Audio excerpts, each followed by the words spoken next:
예수께 와서 이르되 랍비여 우리가 당신은 하나님께로부터 오신 선생인 줄 아나이다. 하나님이 함께 하시지 아니하시면 당신이 행하시는 이 표적을 아무도 할 수 없음이니이다. 예수께서 대답하여 이르시되 진실로 진실로 내게 이르노니 사람이 거듭나지 아니하면 하나님의 나라를 볼 수 없느니라.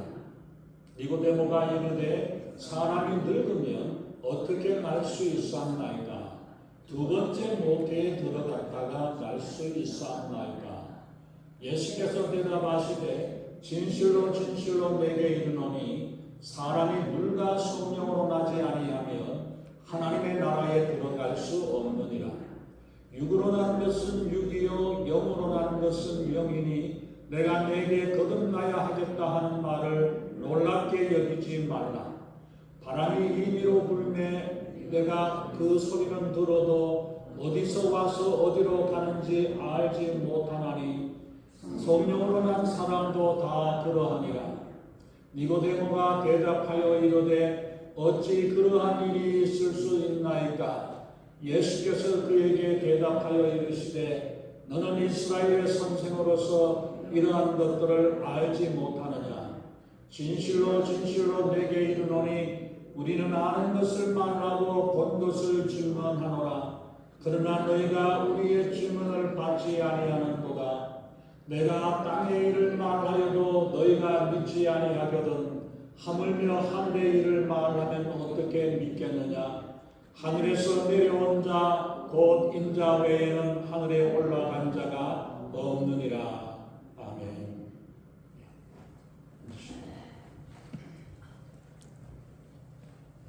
먼저 기도하겠습니다. 전능하신 하나님, 주님의 귀하신 은혜와 사랑을 감사합니다. 날마다 우리가 세상을 살아가지만은 하나님께서 우리와 함께 하시고 우리에게 말씀하시고 인도하여 주셔서 저희들이 어둠 가운데서 빛 가운데 살아가며 주님의 빛으로 오신 주님의 빛을 따라 우리가 세상의 빛이 되어 하나님 어둠을 밝힐 수 있는 우리의 세상의 빛의 역할을 잘 감당하게 하시며 우리 주님께서 우리에게 생명을 더하여 주셨던 이 영생의 말씀, 영원한 생명을 우리가 받았을 때에 이 생명이 살아서 역사하는 귀한 말씀으로 날마다 우리를 인도하시고 우리를 주관하시고 우리를 이끌어주시고 함께해 주심을 믿습니다. 이 시간도 하나님 주님이 말씀하실 때에 이 말씀이 살아있는 말씀이 되어 우리의 심령에 더해 주시고 심령의 밭에 심겨져 30배, 60배, 100배의 결실을 하는 아름다운 역사가 저희들의 심령마다 더하게 하시고 우리 교회를 통해 각 교회를 통해서 하나님의 놀라우신 역사들이 이루어지는 귀한 역사 되게 우리 하나님 아버지 인도하여 주시옵소서. 부족한 영은 십자가에 가려 주시고 오직 성령이 말씀하시고 성령이 기름 부으시는 복되고 귀한 시간 은혜의 시간으로 충만케 하시고 인도해 주시옵소서. 감사드리며 우리 주 예수 이름으로 간절히 기도합나이다. 아멘. 우리가 건강을 위해서 날마다 우리가 때가 되면 병원에 가서 진찰도 하고 검진을 받듯이 우리의 신앙이 우리의 영혼이 건강한지 아니한지를 우리가 날마다 자주 확인하고 체크해 봐야 하겠습니다. 그래서 말씀으로 성령으로 우리의 믿음을 진단하고 우리의 영혼을 진단을 해야 합니다. 지금까지 우리의 믿음이 우리의 심령이 잘 자라고 있습니까? 우리의 믿음이 우리의 영혼이 살아있다면 자라나야 합니다. 조선시대 때 어느 왕이 아들인 왕자가 나이가 되어가지고 이제 결혼할 며느리를 찾고 있습니다. 그래서 방을 내려가지고 조선 팔도의 각 도마다 동리마다 집안도 좋고 또 예쁘고 건강한 처녀들을 다 선별해서 보내게 했습니다. 그래서 각 도에서 이제 그 지역에 있는 사람들을 모으고 또 거기에서 있는 사람들을 모아가지고 이제 이 왕궁으로 보냈습니다. 그리고 드디어 10명의 처녀를 이제 선별을 해가지고 왕궁에 도착을 해서 들어왔습니다.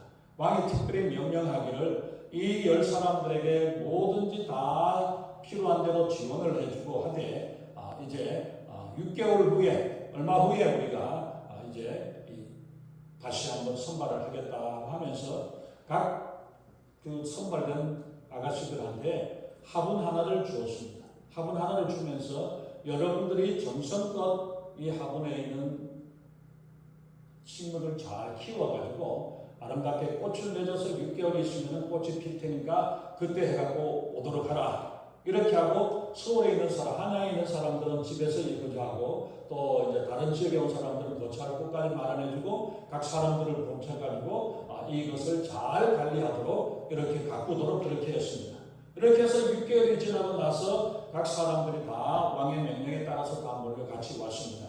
모여가지고 화분에다가 이제 그 화분에다가 이제 꽃을 피워가지고 각각 가져오는 데마다 사람들마다 다 꽃이 다 아름답게 피었고 또 색깔이 다 달라요. 달라서 나오는데 그렇게 해서 서로를 자랑하면서 내 꽃이 이쁘다, 잘 키웠다, 내가 정성으로 키웠다 이런 이야기를 하고 가는데 저 10번째 있는 구석에 있는 사람 하나가 처녀가 울면서 이 화분을 붙잡고 안고 있는 거예요. 근데 보니까 그 꽃이 피어있지가 않습니다. 아예 뭐 꽃이 피어날 이 싹도 나지도 않았고 아주 이런 엉터리로 그냥 전혀 자라지 않은 그 모습이 되어 있습니다.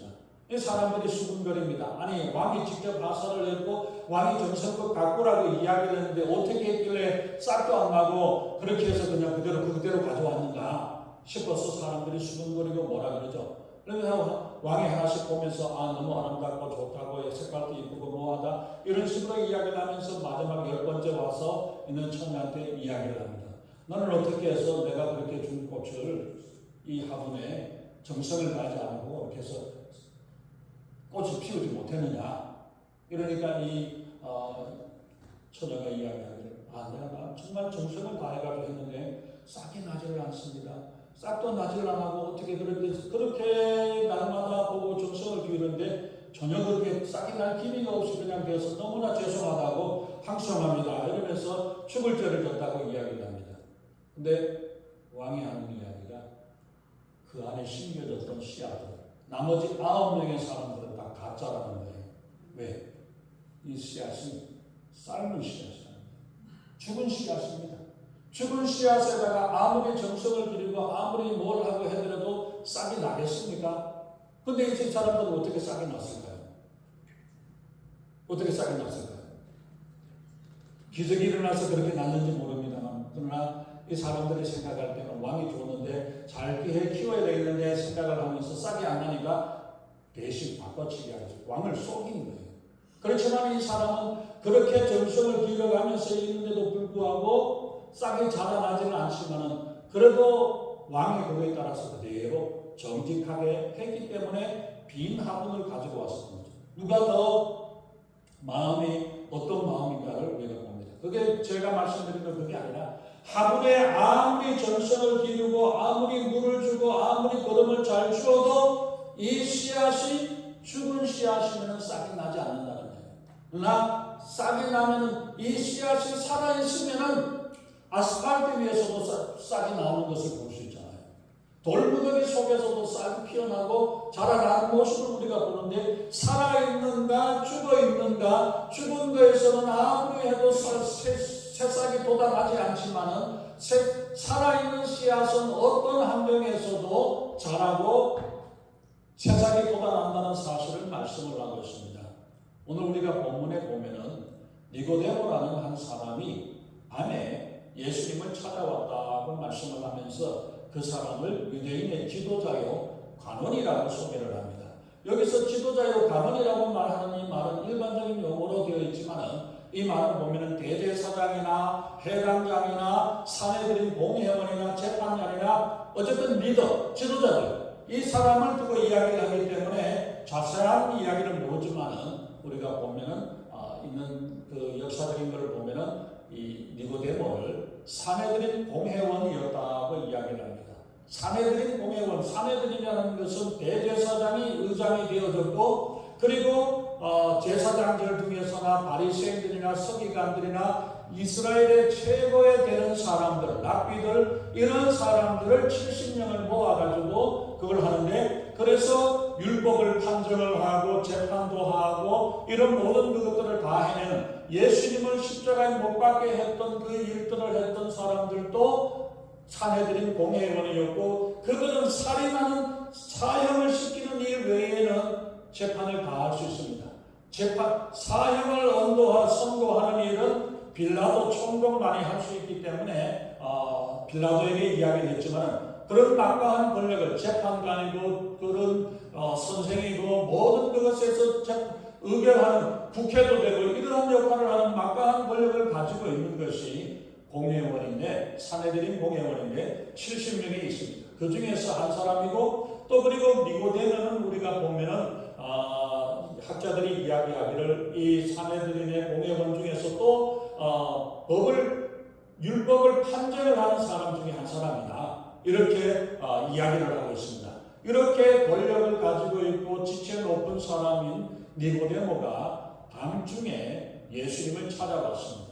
무엇 때문에 니고데모가 이렇게 밤에 예수님을 찾아왔겠습니까? 아마도 니고데모는 자기의 체면이나 미신이라든지 이런 것들을 생각을 했을 겁니다. 그래서 신중한 사람으로서 니고데모가 신중해 사람들의 오해를 받지 않기 위해서, 혹은 다른 사람들이 자기가 예수님을 찾아왔다는 사실을 알려지지 않도록 하기 위해서, 그리고 사람들의 시선을 피해가지고 모두가 떠나간 다음에 조용히 예수님 앞에 찾아왔습니다. 아니면은 깊은 대화를 나눌 수 있도록 하기 위해서 조용한 시간을 내어가지고 예수님을 만나기를 원했던 건지도 모릅니다. 어찌됐든 이렇게 조심스럽게 찾아와서 예수님께 정중하게 인사를 합니다. 2절에 보면은 그가 밤에 예수께 와서 이르되 랍비여, 우리가 당신은 하나님께로부터 오신 선생인 줄 아나이다. 하나님이 함께 하시지 아니하시면 당신의 하시는 이 표적을 아무나 할 수 없다라고 이야기를 합니다. 근데 여기서 이 표적의 우리말로는 단수로 되어 있지만 원어적으로 보면 복수라고 되어 있어서 이런 여러 가지 이적들을 이미 이루어내셨다라는 사실을 알고, 이런 기적적인 역사를 보고 니고데모가 예수님에게 찾아왔다라는 사실을 알 수가 있습니다. 그래서 이미 니고데모는 산헤드린 공회원이었기 때문에 많은 경험을 가지고 있고 유대 사회 사람들 앞부터 인정받는 원로로서 인정받는 사람일 겁니다. 근데 예수님은 이제 막 서론이 되어진 시골 갈릴리의 나사렛 촌동네의 출신인데, 니고데모 같은 유명한 인사가 예수님에게 찾아와서 선생님이라고 이야기를 하고 있습니다. 복음서에서 보면은 예수님이 갈릴리 나사렛 출신이라는 것 때문에 사람들이 선입견을 가지고 또 갈릴리에서 무슨 선한 것이 날 수 있느냐 이런 식으로 이야기를 하면서 좀 문제가 되어졌던 적이 있습니다만, 한 번도 예수님이 30살 되어졌던 30살 젊은 나이에 무슨 뭘 할 수 있느냐 어떠냐 나이 가지고 시비하지는 않았어요. 나이를 가지고 이야기를 하진 않았는데 어찌됐든 예수님은 지금 30살이 되어졌던 모습이고, 니고데모는 이스라엘 종교를 받는 선생으로 산헤드린 공회원입니다. 그런 가운데에서 예수님 앞에 나와서 선생으로 인정을 하고 나오고 있습니다. 요한 본문에 있는 말씀을 계속해서 보면은 3장 3절에서 우리가 보면은 예수님께서 그 이야기를 듣고 예수님이 대답하시기를 사람이 거듭나지 아니하면 하나님 나라를 볼 수 없다라고 말씀을 합니다. 그래서 반드시 거듭나야 하는 것을 하나님 나라에 들어가는 절대적인 조건으로 말씀을 하고 있다는 사실입니다. 공간복음에서 예수님께서는 너희가 돌이켜 어린아이와 같이 되지 아니하면 천국에 들어갈 수 없다라고 예수님이 말씀하셨습니다. 천국에 들어가는 절대적인 조건으로 어린아이와 같아야 된다라고 말씀을 하셨는데, 다 늙어가지고 어떻게 어린아이가 되느냐, 나이나 이것을 이야기하는 것이 아니라 어린아이와 같은 마음, 천국에 대한 진리와 영원한 진리를 깨닫기 위해서 어린아이와 같은 겸손한 마음으로 순종하는 마음으로 이것을 받아들여야 된다는 것을 말씀을 하죠. 세상적인 지식은 많든지 적든지 지위가 높든지 낮든지 이런 것들이 문제가 되지 아니하고 오직 어린아이와 같이 깨끗하고 순수하고 겸손한 마음이 되어서 말씀을 그대로 받아들이는 영적인 진리를 받아들일 수 있어야 될 것을 말씀을 하고 있습니다. 교만한 마음으로는 절대로 하나님의 말씀을 받아들이지 못합니다. 하나님은 어떻게 생각을 할 수 있을지 모르지만 예수님의 행적과 예수님의 모습을 보고서는 절대로 예수님을 믿기가 어려운 모습이죠. 바로 그런 가운데 있지만 바꿔서 우리가 말하면 얼마와 같지 않기 때문에 예수님의 말씀, 하나님의 말씀을 받아들이지 못한다는 사실을 생각할 수 있습니다. 니고데모가 밤중에 예수님을 찾아왔던 것을 보면 아직 공개적으로 예수님을 따를 자신이 없었다라는 사실을 알 수 있습니다. 이제 우리가 아까 보았던 대로 예수님을 보고 당신은 하나님께로부터 오신 선생님이다라고 말씀을 하지만 당신이 하는 이런 표적들은 하나님께서 보내신 자가 아니면 아무도 할 수 없다라고 말하면서 굉장히 예의 바르게 하고 존경의 표현을 다해서 하는 인사 같지만 예수님에 대해서 제대로 알지는 못했습니다. 예수님을 하나님의 아들 그리스도로 인정하지 아니하고 그저 훌륭한 분, 훌륭한 선생님, 하나님이 보낸 선지자, 랍비 이런 정도로 알고 있었다는 것입니다. 회개라는 말은 마음을 바꾼다, 생각을 바꾼다, 생각을 고친다라는 그런 말이 있는데 하나님의 뜻을 거스리고 거역한 것에서부터 마음과 생각을 바꾸고 돌이켜서 예수 그리스도에 대한 우리의 마음의 생각을 바꾸는 것, 이것을 회개라고 합니다. 물론 회개함으로 우리의 잘못된 생각과 행동까지 바꿔야 되지만 회개는 예수 그리스도에 대한 우리의 생각을 바꾸는 것에서부터 시작이 되어집니다. 예수님이 성인의 한 사람이고 위대한 선생 중에 한 분이 아니라 예수님은 하나님의 아들이시요 나를 구원하시는 구원자이시고 우리의 주님이 되시고 나의 주님이 되신다는 이 생각, 이 마음을 우리가 온전하게 갖지 못하게 된다면 단지 세상에서 말하는 4대 성인 중에 한 사람이고 예수님이 뭔가 위대한 일을 사람들이 할 수 없는, 쉽게 할 수 없는 이런 굉장한 어떤 일을 했던 사람이다, 이런 생각을 우리가 가진 그 생각이 아니라 예수님은 하나님의 아들이시요 우리의 주님이시다, 그리스도의 주님이시라는 마음을 우리가 바꾸는 인식의 전환이 되어져야 되고 생각이 바뀌어져야만이 우리의 말과 행동도 바뀌어지게 됩니다. 그런 의미에서 우리가 보면은 니고데모는 예수 그리스도에 대한 호의와 존경의 마음을 가지고 있었지만은 회개가 아직 없이 그저 지적인 호기심이나 궁금함으로 어떻게 이런 일들이 일어나고 이런 역사들이 일어났던가, 예수님이 하신 말씀이 우리가 지금 알고 있는 것과 생각과는 달라지는 선입관이 있었고 예수님을 존경하기는 하지만 예수님의 말씀에 따라 운명이 달라지고 삶이 변하는 그런 결단을 가지지는 않았습니다. 귀한 분이니까 귀한 말씀을 하셨던 분이기 때문에 그 말씀을 내가 좀 더 들어봐야 되겠다는 정도였을 겁니다. 이때 예수님께서 아까 말씀하셨던 3절에 있는 말씀을 우리가 보면은 이 진실로 진실로 내게 이르노니 사람이 거듭나지 아니하면 하나님의 나라를 볼 수 없다라고 예수님이 분명히 말씀하십니다. 사람이 거듭나야 한다. 거듭나지 않으면 안 되고 사람이 거듭나야 한다. 이 말이 무슨 뜻입니까? 분명한 것은 니고데모가 지금 하나님 나라에서 제외되어 있다라는 사실을 말씀하는 것이고 이러한 상태로서는 하나님 나라에 들어갈 수 없다라는 사실까지도 말씀을 하고 있다는 것입니다. 직접적으로 표현을 할 때에 니고데모는 거듭나지 않은 사람이기 때문에 하나님 나라에 들어갈 수 없고 보지도 못한다라고 말씀하고 있다는 것입니다. 우리 사랑하는 성도 여러분, 정말 우리가 이 말씀을 들으면 얼마나 충격적이겠습니까? 그러나 니고데모는 지금까지 다 이스라엘 백성들 중에서 존경을 받는 사람이고 남들보다 신앙에 대해서 더 경건하고 더 열심이고 더 정말 믿음으로 살아가고 있다라고 생각을 했는데 나 같은 사람이 하나님 나라에 들어가지 못한다면 누가 들어갈 수 있을까? 누가 들어갈 수 있을까라고 생각을 할지도 모릅니다. 그런 가운데에서 정말 그 가운데서 니고데모는 충격을 받고 마음의 혼란을 겪게 되었습니다. 지금까지 그래도 남들보다도 남들보다도 더 똑똑하고 더 인정을 받고 더 잘하고 하나님 나라에 하나님께서 가장 더 칭찬하고 인정하는 사람 중에 하나라고 생각을 했는데 하나님께서 보낸 사람이라고 이야기하는 예수님이 말씀하기를 천국 문턱에도 갈 수 없고 천국을 보지도 못한다, 하나님 나라를 보지도 못한다, 볼 수도 없다라고 이야기하는, 지금까지 열심히 살아왔고 열심히 신앙생활하고 경건하게 살며 하나님의 뜻을 따르고 살아왔다라고 생각했던 니고데모를 예수님이 인정을 해주지 않습니다. 세상적이고 인간적인 것들을 무시하고서 말씀하시기를 사람이 거듭나지 아니하면 네가 얼마나 배웠든지 율법을 얼마나 외웠든지 율법을 얼마나 지켰든지 율법에 대해서 얼마나 알고 가르치든지 그거는 상관없이 거듭나지 아니하면 하나님 나라를 볼 수 없다라고 예수님이 말씀하셨습니다.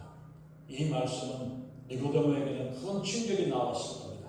그래서 예수님께 자기 자신을 인정받기를 원했는데 예수님은 엉뚱한 말씀을 하십니다. 사람이 거듭나지 아니하면 하나님 나라를 볼 수 없다는 예수님의 말씀에 니고데모가 이야기하기를 사람이 늙었는데 어떻게 다시 날 수 있습니까? 태어날 수 있습니까? 어떻게 두 번째 모태의 엄마 뱃속에 들어갔다가 또다시 나오라고 이야기를 합니까? 이게 어떻게 가능한 이야기입니까? 사람이 어떻게 두 번 다시 태어날 수 있고 출생을 할 수 있느냐? 라고 물어봅니다.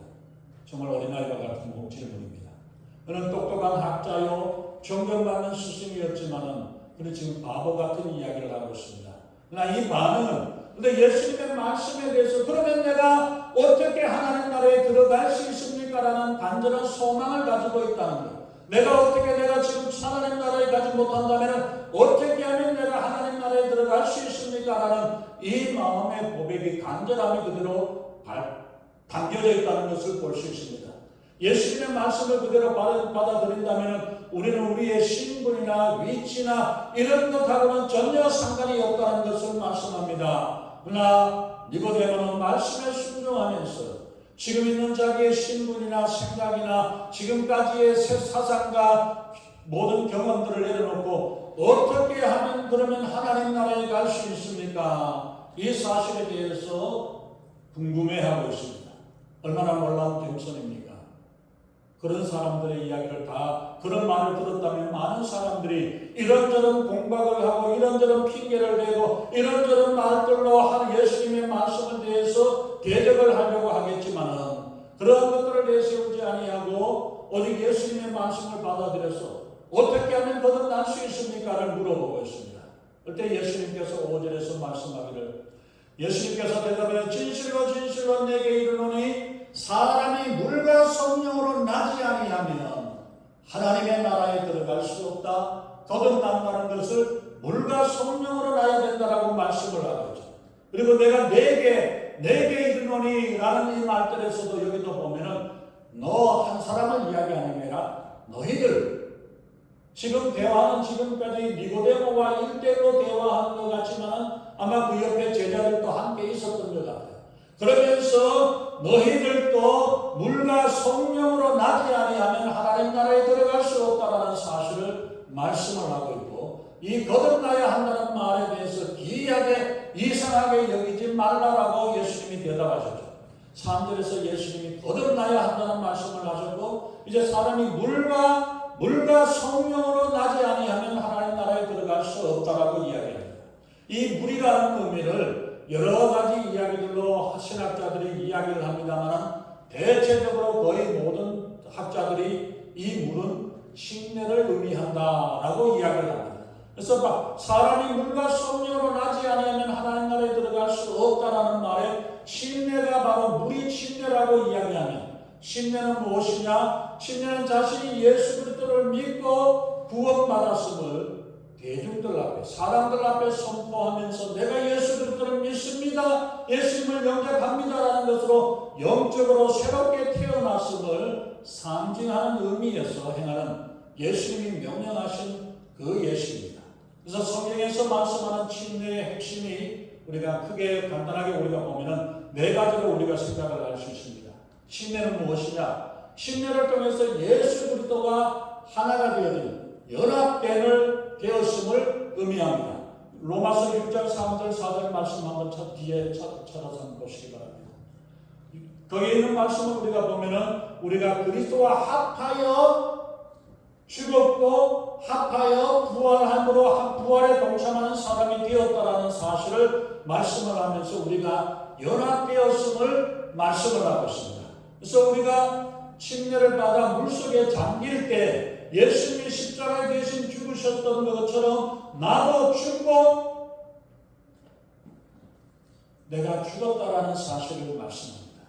그리고 예수님과 함께 죽어서 되어졌던 것이고 물 밖에 일어설 때에 통해서 예수님이 부활하셨던 그 부활에 동참하는 것을 의미를 하고 있습니다. 그래서 내가 또한 성령의 능력으로 제사함을 받고 새로운 생명으로 하나님의 자녀로 다시 태어났습니다 라는 사실을 이거를 상징적으로 보여주는 것, 그것입니다. 그래서 침례는 바로 예수님이 나를 위해서 죽으셨고 고난당하셨지만 예수 그리스도가 다시 살아나셨습니다. 부활에 동참합니다라는 이 사실을 고백하는 것이고, 두 번째로 침례의 의미는 제사함을 받았음을 보여주고 있습니다. 침례는 예수 그리스도의 보혈을 통해서 내 모든 죄가 깨끗하게 용서받았음을 시각적으로 보여주는 상징이요 표적이 됩니다. 내 자신이 죄인임을 고백하고 하나님의 뜻에 순종하며 살겠다라는 진정한 회개의 표시로 하나님 앞에 내가 고백을 하는 것입니다. 마치 결혼식을 할 때에 그 사랑의 고백으로 증표로 반지를 교환하고 반지를 나눠주는 것처럼 그 반지는 사랑의 표현이라는 사실과처럼 침례는 바로 내가 예수님을 믿습니다. 나는 예수님을 믿고 나도 죽고 주님과 함께 부활합니다라는 그 사실을 보여주고 있습니다. 침례는 또한 세 번째 의미는 우리가 보면은 신앙의 공개적인 고백이요 선포입니다. 침례는 개인이 마음으로 믿은 예수 그리스도를 나의 구원자요 나의 삶의 주인으로 영접했음을 사람들 앞에, 교회 앞에, 세상 앞에 공식적으로 선언하는 것입니다. 물론 하나님 앞에 하나님과의 나와의 관계에서 내가 믿음으로 고백하고 예수님이 나의 주님입니다라는 이 고백은 마음과 마음으로 영과 영으로 교통이 되어지지만은 이것을 사람들 앞에 보여주고 공표하며 나는 하나님을 믿고 예수님을 믿음으로 내가 죽고 예수님 안에 살고 예수님이 나의 구주가 되시고 주님이 되십니다라는 사실을 고백하고 선포함으로 하나님의 자녀가 되었고 하나님의 백성이요 주님의 몸된 교회의 가족이 되었음을 알리는 것입니다. 네 번째 침례는 예수님의 말씀에 대한 순종의 본을 보이는 것, 본을 따르는 것입니다. 예수님이 지상명령을 통해 가지고 사역을 처음 시작할 때에도 침례를 받으셨고 예수님은 침례 받으실 필요가 없는 분이에요. 죄가 없으신 분이기 때문에. 그러나 예수님은 침례 요한에게 찾아가서 내가 침례를 받겠다, 침례를 받음으로 하나님의 은혜를 이루겠다라고 이야기하시면서 침례를 받으셨고, 그리고 예수님이 마지막 승천하시면서 마태복음 28장에서 예수님이 말씀하기를 그때에도 모든 족속으로 제자를 삼아서 가르치고 지켜서 침례를 주고 말씀을 지키도록 하라고 말씀하셨던 그 명령이 마태복음 28장에 되고, 사도행전 2장 38절에서는 보면은 베드로가 이르되 너희가 회개하여 각각 예수 그리스도의 이름으로 침례를 받고 제사함을 받으라, 그리하면 성령을 선물로 받을 것이라고 말씀하면서 그때 당시에 초대교회 때에 많은 핍박과 환란이 있었지만은 생명을 걸고 침례를 받았던 그 모습들을 우리가 봅니다. 그래서 침례를 통해서 자신의 죄를 인정하고 회개함으로 하나님의 보내신 자 예수 그리스도를 영접하고 예수님이 나의 주님이 되심을 고백하며 믿는 자에게 죄를 용서해 주신다는 그 말씀을 믿음으로 하나님의 자녀가 되었음을 확인하는 자들입니다. 그러므로 침례는 예수 그리스도를 영접하고 예수님을 나의 주님이라고 고백하는 사람에게 침례를 베풀고 침례를 받게 되어 있습니다. 그래서 아까 말씀드린 대로 그 초대교회 때 침례탕이 없잖아요. 바깥에 가서 침례를 받아야 됩니다. 그때에 많은 사람들이 보았을 때에 저 사람이 예수 믿는 사람이다라고 되어진다면 당장 와서 잡아가서 죽여버릴 수도 있는 상황이지만 그 가운데에서도 나는 예수님을 믿습니다. 예수님이 나의 주님이십니다. 예수님이 나의 구주입니다라는 이 고백을 위해서 죽음으로 침례를 받고 나아갔었던 그 아름다운 모습을 우리가 볼 수 있습니다. 물과 성령으로 나야 된다라고 말씀을 하셨는데 거듭나야 된다라고 말씀을 하셨죠. 거듭난다라고 하는 것은 언제 어떻게 거듭났는지 잘 모를 수도 있습니다. 마치 성령의 역사가 바람과 같아서 언제 어디로 어떻게 불어가고 흘러가는지를 알지 못하고 눈으로 보여지지 않는 것처럼 성령의 역사도 그렇다고 말씀을 하고 있죠. 근데 간혹 어떤 사람들 중에서 보면 내가 몇 년 며칠 날 내가 거듭났습니다. 중생했습니다라고 말하는 사람들도 있습니다. 그런 사람들은 보면은 극적인 일을 만나서 극적인 변화를 했던 사람, 깡패 같은 일을 하고 뭘 하고 사람을 죽이려고 하는 중에서 갑자기 하나님께서 만나게 되어지고 이랬던 일들, 꿈속에서 하나님께서 말씀하셔서 교회를 가라 그랬다. 거기 가서 말씀을 들었다. 어떤 사람은 도둑질하려고 교회 갔다가 새벽 기도 때 말씀 전하는 이야기를 듣고 회개하고 예수 믿는 사람들이 있어요. 이렇게 여러 극적인 사람들도 있습니다. 그래서 어떤 사람들은 보면 천부에 의지 없어서 손들고 옵니다. 이 찬양을 부르기도 합니다. 그러나 그것보다도 순순히 말씀하실 때에 알아서 먼저 찾아오는 사람, 세게 얻어 터져가지고 여기 터지고 저기 터져가지고 예수님 앞에 하나님 앞에 찾아오는 사람보다 주님의 말씀을 듣고 기쁨으로 감사함으로 주님 앞에 나오는 이 일이 얼마나 더 귀한 일입니까? 어떤 그런 결정적인 어떤 경험을 하고 그래야만 되어지는 것이 아니라 그렇지 않은 가운데에서도 어느 날 주님의 말씀 가운데서 주님께서 말씀하시고 찬양 가운데 기도 가운데 주님께서 나를 사랑하시고 나를 위하신다는 그 귀한 마음을 듣고 알고 깨달아 이제는 내가 주님을 믿고 주님을 모시고 나아가겠습니다라는 이 마음의 결단을 가진 것들이 더 귀한 믿음의 결단인 줄로 믿습니다. 그래서 우리가 이 구원의 결단 가운데서 구원의 확신을 가지는 것, 내가 어떻게 어느 날 예수님을 믿게 되었던 것인데 그런 것으로 끝나는 게 아니라 그랬지만은 과거에 우리가 내가 언제 믿었는지는 알지 못하지만은 분명한 것은 확실한 것은 내가 예수님을 믿는다는 사실이고 예수님이 나의 구주가 되었다는 이 사실만큼은 구원에 대한 확신은 분명하게 있는 것과 그렇지 못한 사람과는 하늘과 땅의 차이라는 사실을 우리가 기억해야 합니다. 성령의 역사가 바람처럼 임하여서 우리의 마음의 확신을 더하시는 신비한 경험이 되어질 수 있기를 바랍니다. 거듭이라는 말은 헬라어로 아노덴이라는 단어인데 이 단어는 두 가지 의미가 중요한 의미가 주로 쓰였습니다. 장소의 부사로 되어져 갖고 이야기하면 위로부터 아니면 하나님께로부터 하늘로부터 하나님께로부터 태어나야 된다는 말. 시간적인 부사로 쓰인다면 다시 한 번 더 태어나야 한다. again, born again.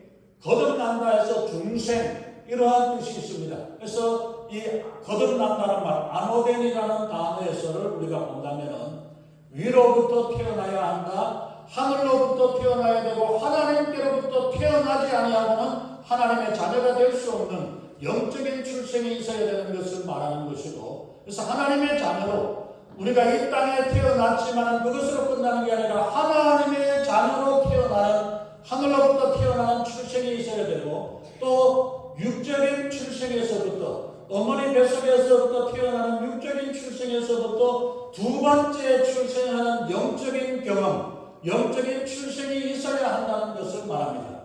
이 첫 번째 의미를 쓰든 두 번째 의미를 쓰든지 다시 태어난다, 영적으로 태어난다, 하나님으로부터 태어난다라는 그 말의 의미는 분명한 거죠. 로마서 8장 14절로부터 16절에 있는 말씀을 보면은 무릇 하나님의 영으로 인도함을 받는 사람은 더 넘겨보세요. 인도함을 받는 사람은 곧 하나님의 아들이라 너희는 다시 무서워하는 종의 영을 받지 아니하고 양자의 영을 받았으므로 우리가 아빠 아버지라고 부르짖느니라.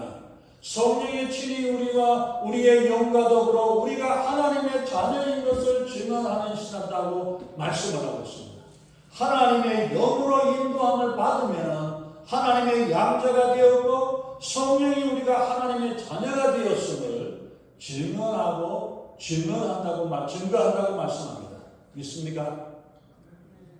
내가 거듭 태어나고 하나님으로부터 태어났고 우리가 다시 태어남으로 말미암아 영적으로 다시 태어남으로 말미암아 내가 하나님의 자녀가 되었고 내 안에 성령을 모심으로 말미암아 성령께서 나를 인도하시고 나를 하나님의 자녀로 인치시고 인도하신다는 이 증거에 대해서 이 말씀에 대해서 우리가 믿을 때에 우리는 거듭났고 하나님의 자녀가 되었음에 대한 확신을 하나님의 말씀을 통해서 분명히 말씀해 주고 있습니다. 그래서 거듭난다는 것은 거듭난 사람은 성령의 증거가 있어야 되고 거듭난다고 하는 것은 나의 뜻을 주님께 온전히 맡겨드리고 굴복시켜 내가 예수님을 모시면 예수님이 내 안에 주님이 성령으로 내 안에 계셔서 내 마음을 바꿔주시고 내 마음을 주장하시고 인도하시는 줄로 믿습니다. 새로운 생명의 씨앗을 생명을 부어주시는 줄 믿습니다. 예수 그리스도를 주님으로 믿고 고백하는 그 순간 하나님께서 인간의 영혼 속에 부어지는 영적인 새 생명 예수 그리스도의 생명을 우리 심령 속에 심어주어 이 생명이 우리 안에서 자라게 되고 우리 안에서 거듭나게 하고 자라게 하고 성장케 하는 역사를 이루어 주시는 줄로 믿습니다. 나는 예수 그리스도를 믿습니다. 그분이 나의 모든 죄를 사해 주셨고 나에게 새 생명을 주셨고 하나님의 자녀의 권세를 더해 주셨습니다라고 믿음으로 고백할 수 있어야 합니다. 이것이 바로 거듭난 사람의 믿음이요 거듭난 사람의 확신, 거듭남의 확신입니다. 왜냐하면 그거는 내가 선하려고 애쓰고 노력한 대가로 내가 얼마나 착한 일을 많이 했느냐에 따라서 얻어지는 것도 아니고 내가 공을 많이 세워가지고 얻어지는 것도 아닙니다. 전적인 하나님의 은혜의 선물이요 하나님께서 우리를 불쌍히 여기셔서 은혜로 우리에게 대해주신 하나님의 은혜이기 때문입니다. 이 하나님의 선물이요 은혜를 우리가 믿음으로 받아들이고 영접할 때에 이 생명의 역사가 예수 그리스도의 생명의 역사가 우리 속에서 역사하시는 줄로 믿습니다. 이런 믿음으로 고백하며 살아갈 때에 우리의 영혼은 날마다 성장하는 삶과 변화받는 삶을 살게 됩니다. 또한 우리의 믿음이 살아있다면 날마다 자라고 성장하는 모습이 나타나야 합니다. 처음 예화를 드렸던 것처럼 아무것도 태어나지도 않고 피어나지도 않고 싹이 자라지 않은 것에 억지로 나무를 꺾어놓고 억지로 꽃을 뽑아놓고 이걸로서 우리의 모습이 신앙의 모습이 아니라 우리가 영원한 생명을 예수 그리스도의 생명이 우리의 심령 속에 세워졌다면 때로는 늦을 수도 있습니다. 때로는 시간이 걸릴 수도 있을지 모르지만 이 생명 살아있는 생명이 싹을 내고 자라게 하고 꽃이 피고 열매 맺게 하시는 줄로 믿습니다. 이 생명이 살아서 역사하고 이 생명을 통해서 주님 앞에 내 영혼이 주님 앞에 맡겨드려 주님께서 우리 안에 거하시고 우리의 성전이 되시고 우리를 살리는 귀한 역사를 통해 하나님의 놀라우신 역사를 이루고 주님께 영광 돌리는 귀한 삶이 되어지기를 예수님의 이름으로 축원합니다. 믿음으로 승리하며 살아가는 우리 모두가 되시기를 예수님의 이름으로 축원합니다. 기도하겠습니다. 전능하신 하나님, 주님의 귀하신 은혜와 사랑을 감사합니다. 하나님, 정말 저희들의 심령 가운데 살아있는 예수 그리스도의 생명이, 예수 그리스도의 씨앗이, 성령의 씨앗이 우리 안에 자라고 성장하여 아름다운 역사들이 일어나는 귀한 역사 되게 하시고 이 성령의 역사들이 우리를 주관하시고 우리의 생각과 우리의 마음을 주관하고 인도하사 주님의 놀라우신 역사들을 이루고 감당하는 귀한 역사 되게 우리 하나님 아버지 인도하시고 함께하여 주시옵소서. 사람이 거듭나지 아니하면 하나님 나라를 볼 수 없다고 말씀하셨습니다. 하나님, 우리의 심령이 하나님의 말씀으로부터 거듭나는 자 되게 하시고 예수 그리스도가 나의 구주가 되시고 주님이 되심을 믿고 예수 그리스도를 영접함으로 예수 그리스도를 우리 안에 함께하고 역사하는 놀라운 역사 되게 우리 하나님 아버지 함께하여 주시옵소서. 주님 믿습니다. 주님이 나의 구주가 되시고 나를 구원하시기 위해서 오신 주님